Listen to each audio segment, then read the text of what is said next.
Welcome to the channel LearnMate English. আমরা আগের দিন ইউনিট 1 শেষ করেছি। ইউনিট 1-এর লাইন বাই লাইন এক্সপ্লানেশন পড়েছি এবং কিছু ইম্পর্টেন্ট কোশ্চেন দেখেছিলাম। আজকে আমরা ইউনিট 2 শুরু করব। একই রকমভাবে ইউনিট 2 আমরা লাইন বাই লাইন পড়ব এবং কিছু ইম্পর্টেন্ট কোশ্চেন দেখব, যে প্রশ্নগুলো পড়লে আমাদের মোটামুটি আমরা যে কোনো প্রশ্নের উত্তর আসুক আমরা কিন্তু অ্যান্সার করতে পারবো।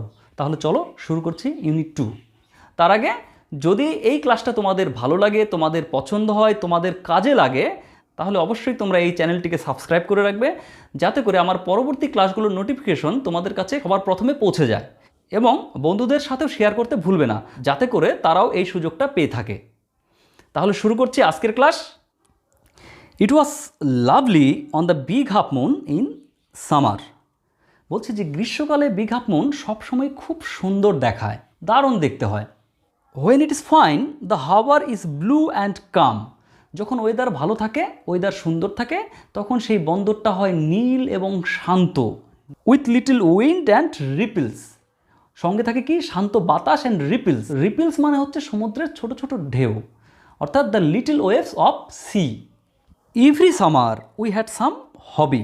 প্রত্যেক গ্রীষ্মে আমাদের কোনো না কোনো হবি থাকে। আমরা কিছু না কিছু নতুন হবি, অর্থাৎ নতুন কিছু করার চেষ্টা করি। The last summer before Dick and Mimi came we are crazy about kites. গত গ্রীষ্মে যখন ডিক এবং মিমি তাদের ওখানে তখনও আসেনি, তখন একবার আমরা ঘুড়ি বানানো নিয়ে খুব ক্রেজি হয়ে গেছিলাম। ক্রেজি মানে মাচ ইগার, একটু বেশি উৎসাহী হয়ে গিয়েছিলাম। A boy on the mainland show Claude how to make them. যে মেনল্যান্ডের একটা ছেলে ক্লডকে দেখিয়েছিল যে কিভাবে সেটা বানাতে হয়, এবং ক্লড সেটা শিখে নিয়েছিল। Back on the island we made plenty of kites.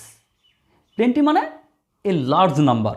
আমরা যখন সেই মেনল্যান্ড থেকে সেই বিগ হাফ মুন আইল্যান্ডে ফিরে এলাম, তখন এসে আমরা প্রচুর ঘুড়ি বানিয়েছিলাম। Claude would go around to the other side of the island and we would play shipwrecked mariners signaling to each other with kites. Claude কী করতো?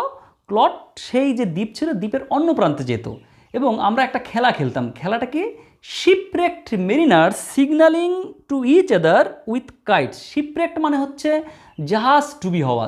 জাহাজ ডুবি হওয়ার ফলে যে মেরিনার্স মানে সেলার্স, মানে সেই জাহাজের নাবিকরা যখন একে অপরকে সিগন্যাল পাঠায়, ঠিক সেই রকম জাহাজ ডুবির নাবিকদের মতো আমরা একে অপরকে সিগন্যাল পাঠাতাম। এই খেলাটা আমরা তখন খেলতাম। পরের প্যারা। We had a kite that was big and covered with lovely red paper. আমাদের একটা ঘুড়ি ছিল যেটা ছিল খুব বড়, and covered with lovely red paper, এবং সেটা ঢাকা ছিল একটা সুন্দর লাল রঙের কাগজ দিয়ে। We pasted gold tinsel stars all over it. আমরা সেটার উপর সোনালি রঙের টিনসেল স্টার লাগিয়েছিলাম। টিনসেল মানে হচ্ছে আমরা বাংলায় যেটাকে বলি চুমকি, কালারিং মেটালিক সাবস্টেন্স, আমরা দেখে থাকি এটা। তো সেই ধরনের সেই চুমকির মতো যে তারা, যে স্টার ছিল, সেটাকে আমরা সেই ঘুড়ির উপরে লাগিয়েছিলাম। And had written our names full on it. এবং সেটার উপর আমরা আমাদের পুরো নাম লিখে দিয়েছিলাম। কি লিখেছিলাম?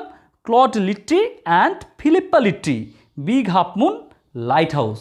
এবং সঙ্গে ঠিকানাটা লেখাও কিন্তু হয়ে গেল, big half moon light house. অর্থাৎ আমরা বিগ হাফ মুন লাইট হাউসে থাকি, সেই ঠিকানাটাও সঙ্গে হয়ে গেল। তাহলে নাম কি হলো? Claude litti and Philippa Litty, এবং সঙ্গে ঠিকানা Big half moon light house. Now next para. One day there was a grand wind for kite flying. একদিন ঘুড়ি ওড়ানোর মতো দারুণ বাতাস বইছিল।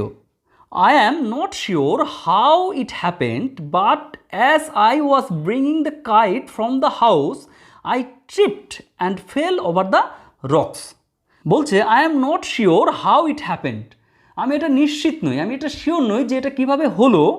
But as I was bringing the kite from the house, যখন আমি আমাদের বাড়ির থেকে সেই ঘুড়িটা নিয়ে বের হচ্ছিলাম, আই ট্রিপ মানে হোঁচট খাওয়া, stumble on something. I tripped, আমি হোঁচট খেলাম, and fell over the rocks, এবং একটা পাথরের উপর পড়ে গেলাম। My elbow went clear through the kite. আমার এলবো মানে কনুই মানে যে হাতের এই অংশটাকে বলা হয় এলবো, সেই হাতের কনুইটা went clear through the kite, একদম ঘুড়ির ভিতরে ঢুকে গেল। মেকিং এ বিগ হোল, এবং একটা বড় গর্ত তৈরি করে দিল। Next para, we had to hurry to fix the kite if we wanted to send it up before the wind fell. বলছে we had to hurry to fix the kite, আমাদের সেই ঘুড়িটাকে তাড়াতাড়ি সারাই করতে হতো। ফিক্স মানে সারাই করা, আমাদের সেই ঘুড়িটাকে খুব তাড়াতাড়ি সারাই করতে হতো। কেন? If we wanted to send it up before the wind fail, বাতাসটা পড়ে যাওয়ার আগে। ফেল মানে হচ্ছে এখানে ডিক্রিস্ট, নেমে যাওয়া, মানে বাতাসটা কমে যাওয়ার আগে, বাতাসটা নেমে যাওয়ার আগে আমাদের ঘুড়িটাকে অবশ্যই সারাই করতে হবে, না হলে তো বাতাস কমে যাবে এবং ঘুড়ি ওড়ানো যাবে না। সেই জন্য বলছে if you wanted to send it up, এটা আমাদের ওড়ানোর জন্যে বিফোর দ্য উইন্ড ফেল, বাতাসটা নেমে যাওয়ার আগেই। We রাশড into the light house to get some paper, তখন আমরা কি করলাম, সেই লাইট হাউসের ভিতরে দৌড়ে গেলাম। কেন? টু গেট সাম পেপার, কিছু পেপার নেওয়ার জন্য, কারণ আমাদের পেপার দিয়ে সারাই করতে হবে। We knew there was no more red paper, আমরা জানতাম যে আর রেড পেপার বেঁচে নেই, যে রেড পেপার দিয়ে যে ঘুড়িটা তৈরি করা হয়েছিল সেই রেড পেপার শেষ হয়ে গেছে, আর রেড পেপার আর নেই। We took the first thing that came handy, came handy মানে হাতের কাছে যা পাওয়া গেল, তাহলে হাতের কাছে যা পেলাম উই টুক, আমরা সেটাই নিলাম। An old letter lying on the book case in the sitting room, বসার ঘরে বুক কেস, যেমন শোকেস হয় যেমন বুক কেস হয়, যে কেসের মধ্যে যেখানটাতে বই রাখা হয়, তো সেই বুক কেসের উপরে একটা চিঠি পড়া ছিল, সেই চিঠিটাই আমরা নিলাম ঘুড়িটা সারাই করার জন্যে। We paste the kite up with the letter, paste মানে হচ্ছে সারাই করা, বাংলায় যেটাকে বলা হচ্ছে তাপ্পি দেওয়া। তাহলে we paste the kite up with the letter, আমরা সেই চিঠিটা দিয়েই ঘুড়িটার সারাই করলাম, অর্থাৎ ঘুড়িটাকে তাপ্পি দিলাম। A sheet on each side and dried it by the fire, each side মানে প্রত্যেক পাশেই সেই কাগজটা লাগালাম এবং আগুনে শুকিয়ে নিলাম। বলছে dried it by the fire. We started out and up went the kite like bird, আমরা শুরু করলাম এবং আমাদের যে ঘুড়িটা সেটা একদম পাখির মতো উপরে উড়ে গেল। The wind was glorious and it sword, বাতাস দারুণ ছিল, দুর্দান্ত বাতাস ছিল। অ্যান্ড ইট সোর্ড, সোর্ড মানে গো আপওয়ার্ড, সোর্ড মানে ওয়েন্ট আপওয়ার্ড, এর প্রেজেন্ট ফর্ম হচ্ছে go upward. All at once snap, এবং হঠাৎ করে স্ন্যাপ, স্ন্যাপ মানে একটা ছিঁড়ে যাওয়ার শব্দ, খট বা খুট শব্দ, snap.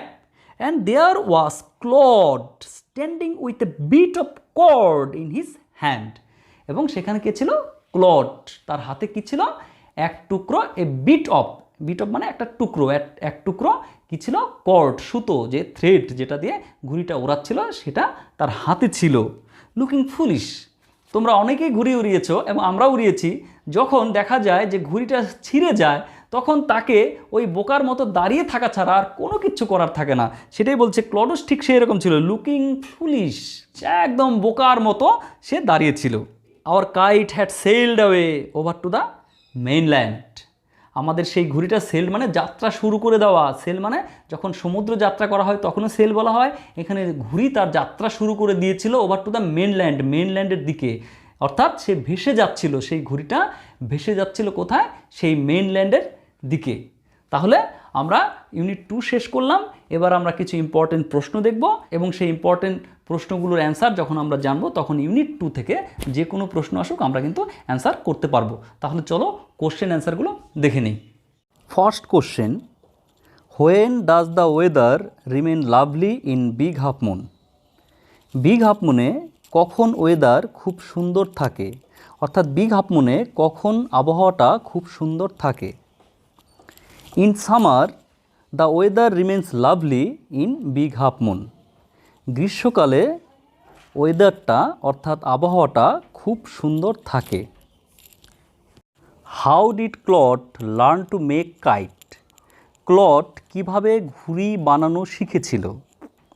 A boy from mainland taught Claude how to make kite, মেনল্যান্ডের একটা ছেলে ক্লডকে শিখিয়েছিল কিভাবে ঘুড়ি তৈরি করতে হয়। Question number 3, how did they play shipwrecked Mariners?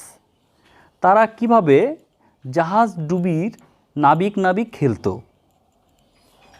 Claude would go around to the other side of the island and they would play shipwrecked mariners signaling to each other with kites. Claude দ্বীপটির অন্য প্রান্তে যেত এবং ঘুড়ির সাহায্যে তারা সংকেত পাঠিয়ে জাহাজ ডুবির নাবিক খেলত। How was the kite they made? ঘুড়িটা কেমন ছিল যেটা তারা তৈরি করেছিল? The kite they made was big and covered with lovely red paper. They pasted gold tinsel stars all over it and had written their names full on it. Claude Litty and Philippa Litty, Big Half Moon Lighthouse. How was a big hole made on their kite? When the author was bringing the kite from the house, she tripped and fell over the rocks. As a result, her elbow went clear through the kite, making a big hole. যখন লেখক তাদের বাড়ির থেকে ঘুড়িটা নিয়ে আসছিল তখন তিনি একটি পাথরে হোঁচট খেয়ে পড়ে যান, যার ফলে তার কনুইটা সরাসরি ঘুড়িটার মধ্যে ঢুকে যায় এবং একটা বড় গর্তের সৃষ্টি হয়। কোশ্চেন নং 6, why the children were in a hurry to repair the kite? বাচ্চারা কেন ঘুড়িটা তাড়াতাড়ি সারাই করতে চেয়েছিল? The children were in a hurry to repair the kite because they wanted to fly the kite before the falling of the grand wind. যে দুর্দান্ত বাতাস বইছিল সেই বাতাসটা পড়ে যাওয়ার আগেই তারা ঘুড়িটা ওড়াতে চেয়েছিল, তাই তারা ঘুড়িটা খুব দ্রুত সারাই করতে চেয়েছিল। কোশ্চেন নং 7, why did they rush into the light house? তারা কেন লাইট হাউসে ছুটে গিয়েছিল? They rushed into the lighthouse to get some paper. তারা লাইট হাউসের ভেতর ছুটে গিয়েছিল কিছু কাগজ আনতে। কোশ্চেন নং 8, with what they paste the kite? কী দিয়ে তারা ঘুড়িটা সারাই করেছিল, অর্থাৎ ঘুড়িটাতে তাপ্পি মেরেছিল? They paste the kite with an old letter. তারা একটি পুরনো চিঠি দিয়ে ঘুড়িটাতে তাপ্পি মেরেছিল। কোশ্চেন নং 9, why did they use the letter to fix the kite? কেন তারা চিঠিটাকে ঘুড়িটা সারাই করার কাজে ব্যবহার করেছিল? Because there was no red paper and they found the letter handy. কারণ তাদের আর সেই লাল রঙের কাগজ ছিল না এবং তারা চিঠিটা তাদের হাতের নাগালের মধ্যে পেয়েছিল। কোশ্চেন নং 10, how did the kite soar in the sky? ঘুড়িটা কিভাবে আকাশে উড়েছিল? The kite soared in the sky like a bird.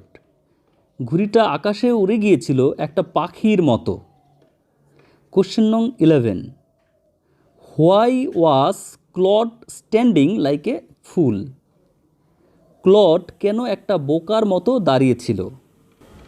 Claude standing like a fool because his kite got snapped and there was only a bit of cord in his hand.